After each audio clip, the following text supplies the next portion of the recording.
Hi, this is a bedrock breaking machine for Minecraft versions 1.15 and 1.16, and it's capable of destroying a rectangular area of bedrock with arbitrary dimensions.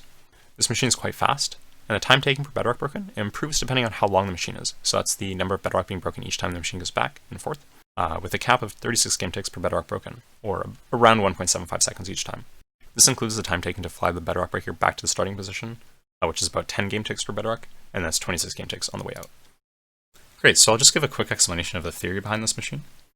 Basically, the idea is that instead of moving the entire machine forward one block, destroying a bedrock, moving it forward one block, destroying a bedrock, like previous designs, this machine essentially has a series of preprocessors, the main bedrock breaking processor in the middle, and then some post-processors. By doing this, everything is actually always running. Everything runs at the same time and at the same speed, although this section here runs a bit faster because it's just easier to sync it to the TNT duper above that destroys the heads of these pistons. But the center section here runs at 26 game ticks per block move forward, so it's 26 game ticks per bedrock broken, and therefore everything attached to it also moves at 26 game ticks.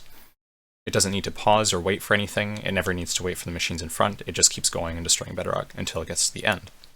When the machine gets to the end, the reception station over here moves a couple things over, doesn't move most of it over, and then it sends everything back. So there's already self-contained flying machines in the bedrock breaker that are capable of pushing most of it back. There's one here. The actual bedrock breaker itself is a flying machine. There's one more flying machine here, and then there's also a flying machine here that pulls back the post-processor. For a quick explanation of what the actual processors do, the start here creates headless pistons, so we're powering these two pistons here at the exact same time that TNT explodes from the TNT duper up above. And the TNT explodes right here, so on top of the slab. Because the TNT is inside the slab, the explosion radius is greatly reduced, and we end up just blowing up the head of this piston and the head of this piston, because the TNT explodes while the two pistons are extending, so the head is a block 36, and it's not actually the piston head yet. After this, we have two headless pistons, and we need to move in the other pistons that are required for breaking bedrock. So to break one bedrock, we need one sideways facing piston, and we need one downwards facing piston. So this section of the machine here moves the sideways facing piston and the downward facing piston into position. So we move everything over from the side repository over there and into the center. We then move it down using this piston here and this piston here, and it just keeps on moving down until everything's at the bottom layer. Once everything's at the bottom layer, we need to bud the sideways facing piston, and we just use this segment of the machine here to do that. So once this is done, we can actually break bedrock, and that's what this machine here is for. It might be somewhat funny that all of the prep work is actually a lot larger than the bedrock breaker itself. It's just this section of the flying machine here that's the bedrock breaker. All this other stuff is just moving things into position. After we've broken the bedrock, we do end up with the sticky piston, the normal piston, and the sideways facing piston left over. The two pistons, the sideways facing sticky piston and the sideways facing normal piston that we can see over there, just need to be moved over. We don't need to move them up and out or anything like that. But in order to revert the entire machine to the state it is here so that the machine can run again, we do need to move the sideways facing piston out and back into the wall here. Otherwise we wouldn't be able to reuse it and we'd have to place down a lot more pistons. So that's what this part of the machine does. It also moves in the slab for the next round. So here we're moving the slab into the middle, and we also pick up the sideways facing piston that was left over and push it out to the side over here. I'll just go over a couple pros and cons of this machine. So one con that some people might point out is the use of downward facing pistons. This isn't actually a downside to this machine, it's intentional. You need to use downward facing pistons for each bedrock broken in 1.15 and 1.16. This is necessary.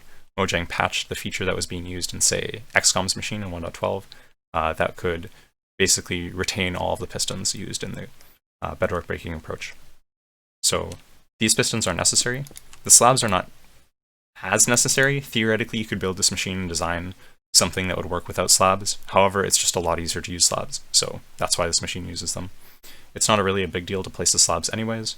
You're probably building up a floor placer to place down the downwards facing pistons, so you might as well just build one for the slabs as well. And you can use a simple cobblestone generator and a TNT duper to generate all of the required materials for the slabs. The other main downside of this machine is that it's quite bulky. So this is more or less a prototype version, version 0, version 1 maybe.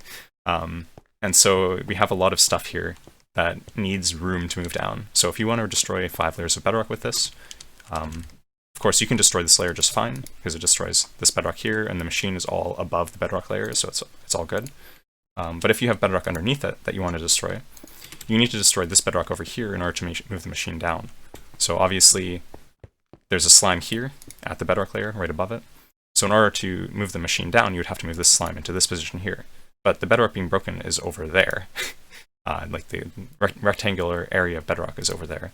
So this bedrock would not be broken by this machine. But to move it down, you need this bedrock broken. So you need to destroy a much larger area at the start, essentially, in order to move the machine down. And then you destroy a smaller area, move it down, another smaller area, etc. Other than that, this machine is actually quite convenient and easy to use.